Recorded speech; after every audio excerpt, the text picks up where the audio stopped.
This is Matthew Cratter from Bitcoin University, and today I wanted to answer the question, will big tech use Bitcoin? This was a follow-up question to yesterday's video. Nelson X4235 asked, will big tech come out with their own coin since we use big tech for all the daily needs, directions, search engine, shopping, dating, and travel? Will big tech come out with their own coin or cryptocurrency? I would say the answer to this is absolutely not. Companies, corporations simply cannot issue currencies in the modern day age. It's a power that governments really envy and guard very closely and will never cede to corporations, especially since many tech companies are larger than many governments and even more powerful at this point. We know this because Facebook tried to come out with what used to be called Libra, then they changed the name to Diem before shutting down the whole project. This was a permission blockchain-based stablecoin payment system that was going to be issued by Facebook or by Meta. And as the Wikipedia article summarizes so well here, the project generated backlash from government regulators in the EU, the US, other countries, and among the general public over monetary sovereignty, financial stability, privacy, and antitrust concerns, which ultimately helped to kill the project.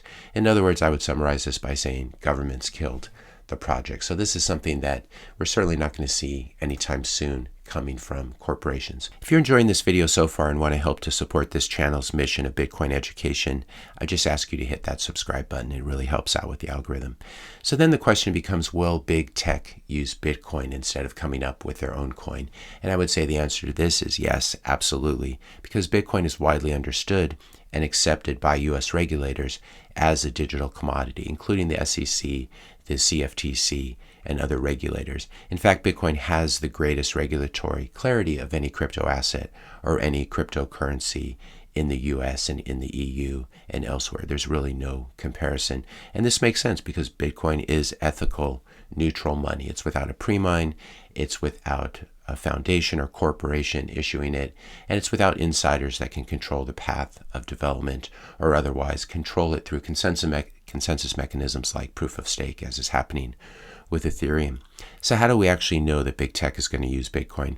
This is because everyone is going to use Bitcoin. Individuals, families, corporations, banks, big tech companies, and then ultimately central banks and nation states. All of these groups are going to own and use Bitcoin. At some point in the next 3 to 5 years, I believe that you'll be able to send and receive Bitcoin in your Apple wallet, your Google wallet, your Amazon wallet, your Meta wallet, etc. And this is because the infrastructure is already there. We have the base layer, we have the Bitcoin network, layer 1, and then we have layer 2 solutions like the Lightning Network, the Liquid Network. We have Fedimins. We have so much development being built on top of the base layer. Big tech, mostly fintech, is already using Bitcoin, and a lot of people miss this fact. PayPal, Cash App have all offered Bitcoin, which was really unthinkable even 5 years ago. I think this is actually one answer to that question as to how Bitcoin is going to scale. This is a very complex question that we've addressed before, and I would say that this answer is not especially cypher-punky, but I still think it's going to happen because Bitcoin is an open, permissionless protocol. Anyone can opt in or build using it, including giant tech companies. And so we're not going to be able to stop Amazon and Google and Apple from using Bitcoin. And I think it's probably ultimately a good thing as well. When you're a multi-trillion-dollar market cap company like Apple or Google or Amazon, there are really very few verticals that can move the dial in terms of revenue growth and earnings. One of the very few, though, that can is obviously money and payment services, which both Apple and Google have been entering in a big way in the past decade. I hadn't realized this, that Apple Pay went back all the way to October of 2014, but it's obviously seen huge strides in terms of global adoption, as has Google. I think you'll definitely be able to use Bitcoin in Apple Pay or some other Apple wallet in just a few years' time. And this is going to be an arms race. Big tech companies will be in an arms race with banks and with traditional financial services companies and other more modern fintech companies to create the best Bitcoin user experience possible. And if you've ever compared a Bank of America or JP Morgan app to an Apple app or web interface, you already know that Apple is probably going to win this race.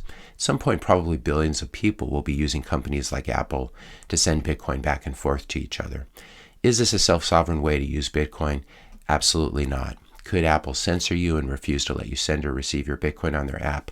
Absolutely, especially if there's government pressure for them to go after you. But will billions of people still use Bitcoin on Apple? I think they will, simply because of Apple's reach and because of Bitcoin's reach as well. I'm certainly not going to take my Bitcoin out of my multi-sig cold storage solution and put it into an Apple wallet anytime soon, but I would absolutely be happy to accept Bitcoin payments from someone who only had Bitcoin on an Apple Pay or other Apple wallet or other Apple app and wanted to pay me. So hopefully in this situation, I'd be able to withdraw it, coin join it, and put it into cold storage with my other Bitcoin. But if I can't do that, I still won't sweat having something like $500 worth of Bitcoin sitting in my Apple wallet or using Apple Pay to buy my groceries using Bitcoin. Apple can always rug you. They can always censor you. So you have to understand the trade-offs. Here's one thing Apple can do if they want to be extra trustworthy. And again, this is about verification, not trust, but one thing they can do, which isn't foolproof, but would definitely help, they can choose to supply proof of reserves. In other words, evidence of real Bitcoin on chain that is backing their Apple BTC. If you live in a country with hyperinflation, would you prefer to have Argentine pesos? For example, if you're in Argentina, would you prefer to have Argentine pesos, US dollars, or Bitcoin in your big tech wallet? Well, you definitely probably prefer dollars or Bitcoin if you're an Argentinian at this point. But what about when the US dollar is much, much weaker and is entering a much higher inflationary zone? At that point, I think even people in the US are going to want to have some Bitcoin in their big tech wallet over dollars and certainly over Argentine pesos. Bitcoin would definitely be my first choice to hold in a big tech wallet as well, especially if I wasn't planning to spend the money immediately. And if you have a situation where the US dollar is losing maybe 10% a year, if you're holding the money in the wallet for 6 months, you don't want to lose 5% of your purchasing power. Again, you could lose that purchasing power because Bitcoin's volatile. I think that volatility goes down over time, but that is the choice. Some people will choose to hold Bitcoin in their big tech wallets. Bitcoin is ethical money for the modern world, and a lot of people, a lot of corporations are going to want to use it. As Satoshi said many years ago, it might just make sense to get some in case it catches on. And you can be sure that once Amazon starts accepting Bitcoin, the price of Bitcoin will be much, much higher than 27,000. So if you don't have any Bitcoin at that point, I think you're going to think back on this video and ask yourself why you didn't take more action back when Bitcoin was as cheap as it is today in late 2023. If you enjoyed this video, be sure to hit that subscribe and like button. Hit the notification bell if you want to be notified when I publish my next video. And let me know your questions and comments in the comment section below. Thanks a lot for watching, and I'll see you in the next video.